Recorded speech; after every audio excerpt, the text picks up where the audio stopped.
बिस्मिल्लाहिर्रहमानिर्रहीम, अस्सलाम वालेकुम वरहमतुल्लाहि वबरकातुहू। उम्मीद करता हूँ सब दोस्त भाई खैरियत से होंगे। Welcome to no loss swing trading channel. अच्छा, ये हमारा व्हाट्सअप नंबर है, कोई रब्ता करना चाहे तो रब्ता कर सकता है, ठीक है। अच्छा, ये वीडियो स्पेशली मैं बना रहा हूँ क्योंकि काफ़ी ज़्यादा गलतियाँ देखने में आ रही हैं लोगों की। नए नए लोग हमारे पास आते हैं, कुछ लोग हमें जो है यूज़र नेम और पासवर्ड देते हैं अपना पोर्टफोलियो मैनेजमेंट के लिए, तो उनकी बहुत सारी ऐसी गलतियाँ होती हैं जो कि वो गलतियाँ इस करनी नहीं चाहिए किसी को भी, क्योंकि उससे शदीद बहुत ज़्यादा नुकसान होता है। तो मैं सोचा मैं एक वीडियो बना दूं बजाय सिंगल लोगों को बताने के, ताकि सबको ये चीज़ समझ में आ जाए। देखें, जो हमारी ट्रेडिंग है या इन्वेस्टमेंट है, देखें मैं ट्रेडिंग और इन्वेस्टमेंट दोनों की बात करूंगा, सही है, क्योंकि ट्रेडिंग इन्वेस्टमेंट भी ट्रेडिंग में ही आती है। इन्वेस्टमेंट लेके आप कभी भूलते नहीं हैं कि यार इन्वेस्टमेंट कर दी, बस 10 साल के लिए कर दी, पता लगे जी कंपनी बंद हो गई, आप इन्वेस्टमेंट करके बैठे हुए हैं। तो उसके लिए चंद चीज़ें हैं जो कि मुझे बतानी है। जो सबसे बड़ी मिस्टेक लोग कर रहे हैं इस वक्त मार्केट के अंदर, वो बाय इन मैनी स्टॉक्स। ऐसे ऐसे मेरे पास पोर्टफोलियो आए हैं जिसके अंदर 50 कंपनियों में लोगों ने बाय किया है, 50 कंपनीज़, ठीक है। मतलब कोई मजाक थोड़ी है यार, 50 कंपनीज़ में आपने बाय किया हुआ है। और उसकी मैं आपको रीज़न बताता हूँ कि क्या रीज़न है कि हमें 50 कंपनीज़ में जो है वो बाय नहीं करना चाहिए, ठीक है। मैं आपको जो है एक दिखाता हूँ। ये देखें, मिसाल तो पे ATRL है, ठीक है। अब ATRL फॉर एग्ज़ाम्पल किसी ने यहाँ पे बाय कर लिया था, समझ लें कि 163 पे फॉर एग्ज़ाम्पल बाय कर लिया, ठीक है।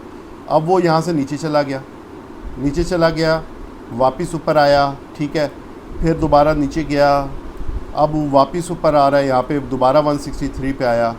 तो अब उस बंदे ने 50 कंपनियाँ बाय की हुई हैं। उसको तो मतलब ऑर्डर लगाते लगाते 50 कंपनियों के जो है वो 2-4 दिन लग जाएंगे। तो मुझे ये चीज़ बताएं कि किस तरीके से आप टाइमली एग्ज़िट करेंगे या प्रॉफिट टेकिंग करेंगे, ठीक है। अब एक बंदा कहता नहीं मैं इन्वेस्टमेंट करके बैठा हुआ हूँ यहाँ पे, मतलब मैंने इन्वेस्टमेंट कर दिया है।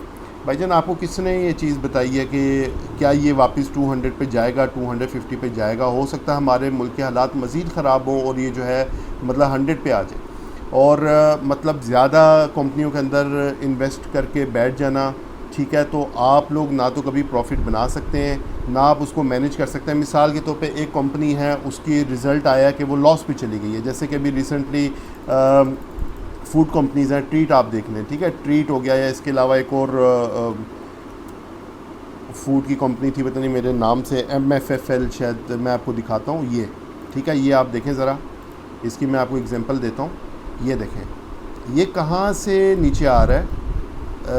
MFFL जो है वो 600 से नीचे आ रहा है। ये ऊपर गया था काफ़ी, इससे भी ऊपर था 400, ठीक है।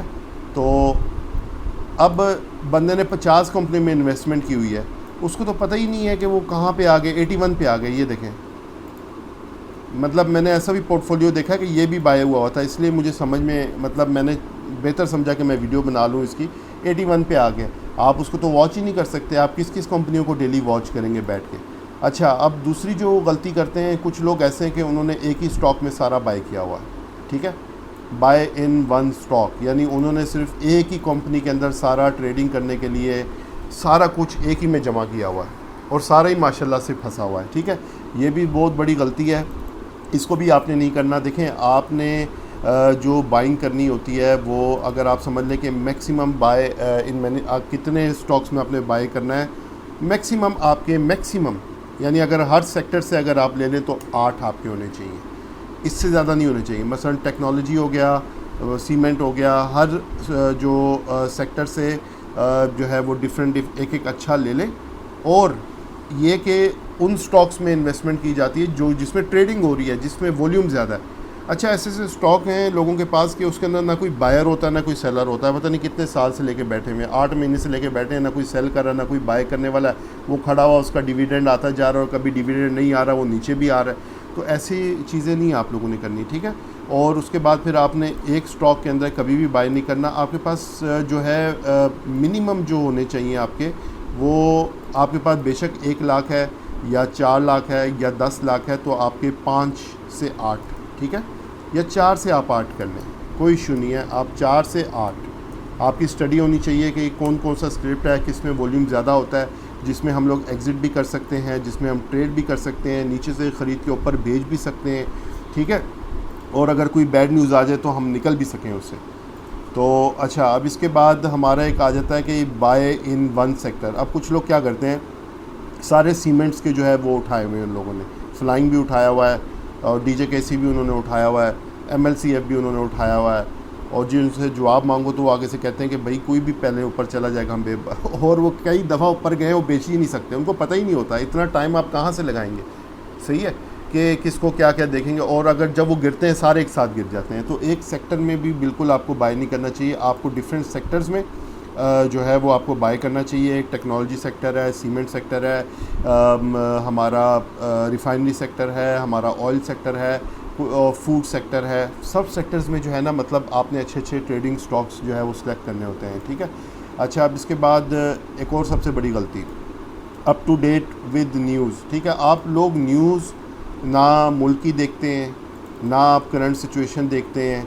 इसके अलावा सबसे जो अहमियत रखती है जो वो है कंपनी की न्यूज़। आप जिस कंपनी में इन्वेस्ट करके बैठे हैं, आप उसकी न्यूज़ ही नहीं देख रहे बैठ के। अब ये देखें ना कहाँ से नीचे आया है, कैसे नीचे आया है, ये देखें। इसके अलावा एक और वो थी कि हेस्कोल।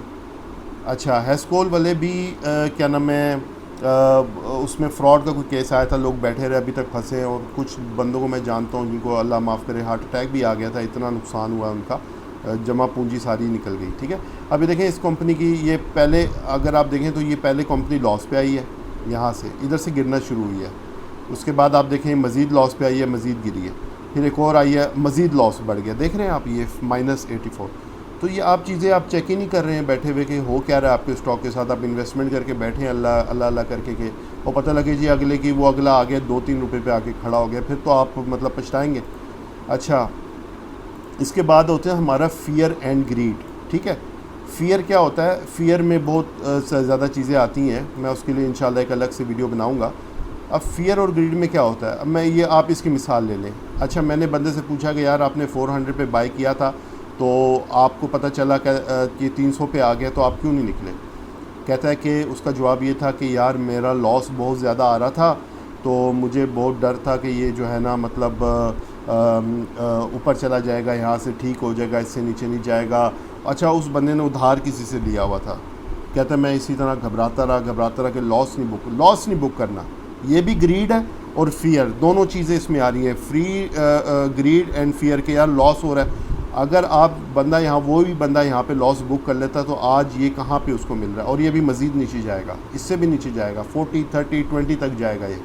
तो अभी भी जिनके पास हो तो वो अपना लॉस बुक करें। आप लॉस बुक करने से अगर डरते हैं तो आप इस मार्केट में कभी भी काम नहीं कर सकते। देखिए कुछ भी हो सकता है, सोना भी गिर सकता है, ज़लज़ला भी आ सकता है, जंग हो सकती है, एटमी जंग हो सकती है, कुछ भी दुनिया में पॉसिबल है। ऐसा नहीं होता कि आपने किसी कंपनी में जो है वो बाय कर लिया और आप भूल गए उसको कि भाई इन्वेस्टमेंट कर दिया।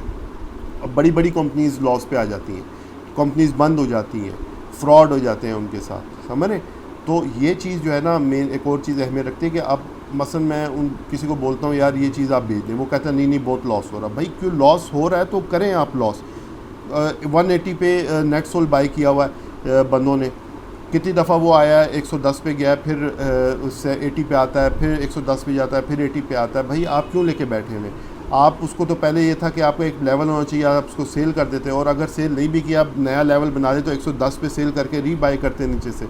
तो ये ग्रीड कि हमारा लॉस हो जाए, फियर हमारा लॉस हो जाएगा, ग्रीड लालच, ठीक है। और कुछ जो लालच होती है हमारी अंदर के, ये चीज़ बहुत ऊपर जाएगी। यानी अभी मैंने ग्रुप में बताया कि यहाँ पे आपका जो रेजिस्टेंस लेवल है यहाँ सेल कर दें, तो आगे से लोगों का जवाब आता है कि यार अगर ये इससे ऊपर चला गया तो क्या होगा। ये ग्रीड है, ये ग्रीड नहीं होनी चाहिए आपके अंदर। आपने अपने प्रॉफिट से मतलब रखना है, एक लेवल है, अब ऊपर चला जाएगा तो जब जाना होगा हमें पता होगा कि यार देखो मुल्की हालात, मईशत बेहतरीन हो गई है, हमारा डॉलर 150 पे आ गया है, 120 पे आ गया है, फिर तो जारी बात है फिर आपको सेल करना बेवकूफ़ी, आपको चीज़ें लेके होल्ड करनी है। लेकिन जब आपके मुल्क के हालात ख़राब हैं तो आपको प्रॉफिट टेकिंग ज़रूर करनी है हर चीज़ों के अंदर, नहीं तो आप बैठे रहेंगे इन्वेस्टमेंट करके, बस वो आपने पैसे जो है ना जमा कराए हुए हैं वहाँ पे। उससे बेहतर तो ये था कि आप ज़मीन ले लेते, महीना 2 महीने पहले कहीं पे मतलब बहरिया टाउन में करोड़ की ज़मीन ले लेते, और वो क्या नाम है महीने बाद ही आपकी जो है वो 3-4 लाख ऊपर करके आपको दे देता। आपने फिर स्टॉक में लगाए क्यों हैं? तो खैर ये चीज़ें थी कि ये चीज़ें आप लोगों को समझनी चाहिए और इससे जो है सीखना चाहिए ताकि आप प्रॉफिट कमा सकें। इतनी वीडियो काफ़ी है। उम्मीद करता हूँ वीडियो